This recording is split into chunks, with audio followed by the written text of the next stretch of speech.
emotional control, he packed up his bags and returned to his dorm. Unfortunately, if he had any hopes that the Slytherins were acting more sensibly than the Gryffindors, they were quickly dashed. Harry walked through the passage door just in time to see Theo hop 3 times in the direction of his wand, which was lying on the floor, before losing his balance and falling flat on his face. Nearby, Malfoy, Crabbe and Goyle were laughing at him with their wands out when they noticed Harry come in. Rather foolishly, they hesitated for a second before targeting him, long enough for Harry to reflexively draw his own wand. Faced with 3 opponents, Harry ignored them all and pointed his wand behind them. A CCIO coffee table. At Harry's command, the coffee table behind the boys slid quickly in his direction, knocking all off their legs out from under them and dumping the 3 to the ground. Off to one side, Pansy Parkinson tried to stealthily draw her own wand.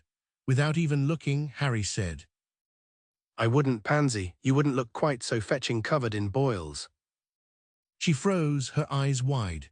Meanwhile, Theo recovered his wand, swiftly cast the counter-jinx to the leglocker curse that had been used on him, and jumped up to stand at Harry's side. "So you've been reduced to cravenly bullying your own fellow Slytherins in the common room, Malfoy. Your father would be so proud."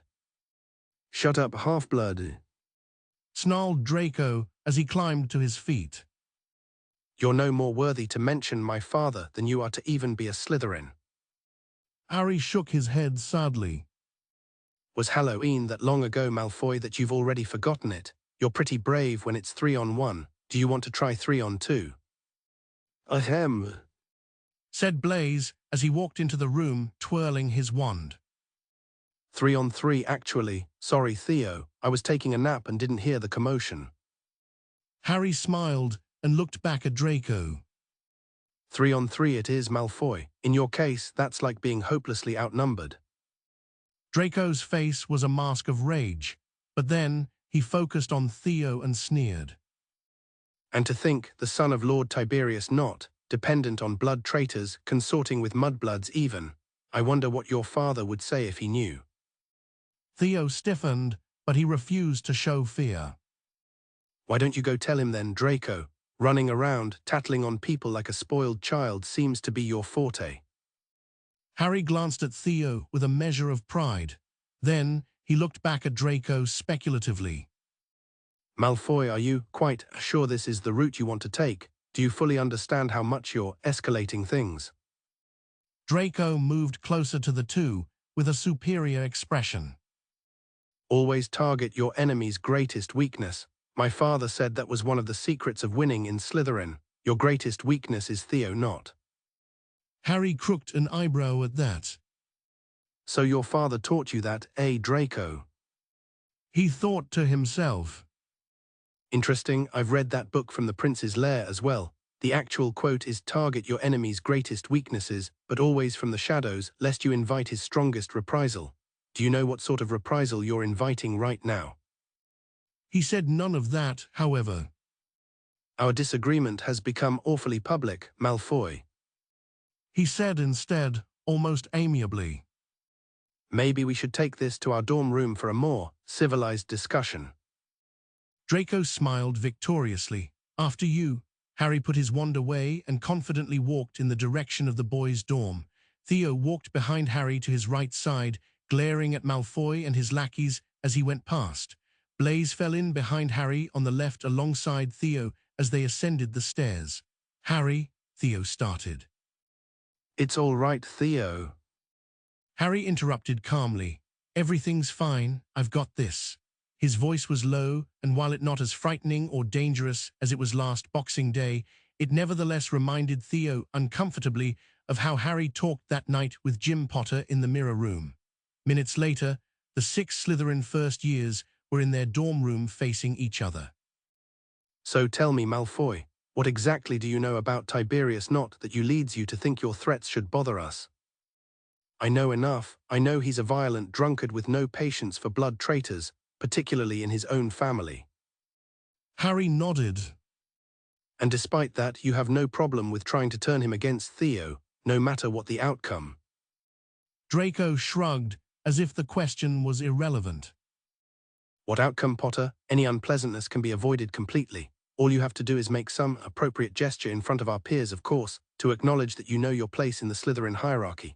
Which honestly, I still don't think you even have a place in the Slytherin hierarchy, but I suppose you and your hangers-on might be able to play some menial role in the future.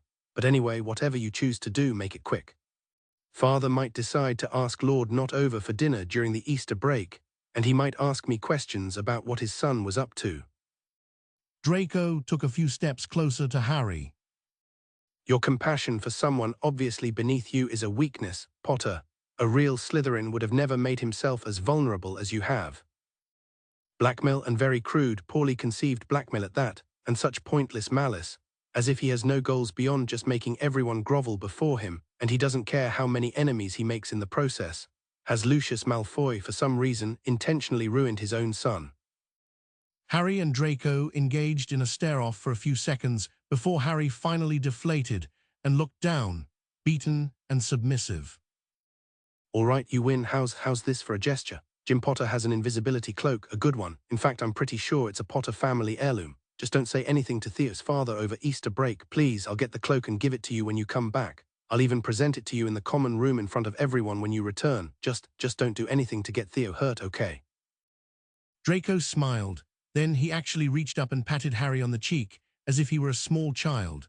Of course not, Potter. You have that cloak for me when I get back, and I'll make sure your little friend doesn't get spanked too hard by his father this summer. Then he snickered cruelly and left the room, Crabbe and Goyle following close behind. Harry watched them as they left and continued to stare at the door after it closed. Harry, said Theo after they were gone. Have you gone mad? If you steal a family heirloom and give it to Malfoy, you'll lose your heir status for sure. And it'll be for nothing, because Malfoy will probably rat me out to father anyway.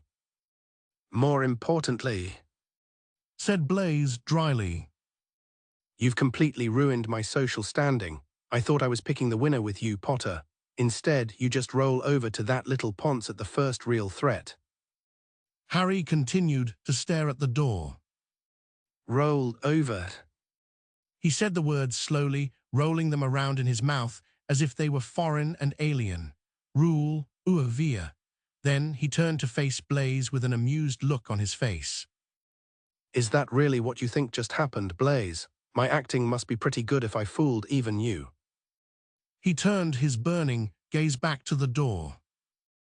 In just a few hours, Malfoy is leaving for Easter break. That's 6 days he'll be away from the castle, 6 days beyond my reach. So naturally I pretended to roll over and then promised him a gift suitable for his ego to ensure that he keeps his mouth shut until he gets back. Blaise relaxed a bit at Harry's words. So, you've got a plan? No, said Harry casually, while still staring at the door. But I do have 6 days. God made the world in 6 days. Surely I can come up with a plan for dealing with little Lord Badfaith in that amount of time, and on the 7th day we'll rest, and Draco Malfoy will never trouble us again. Blaise and Theo both looked wide-eyed at Harry for a second, and then turned to look at each other somewhat nervously. Neither of them spoke, as they were both afraid to broach the topic of whether or not it was a good thing for Harry Potter to compare himself to God.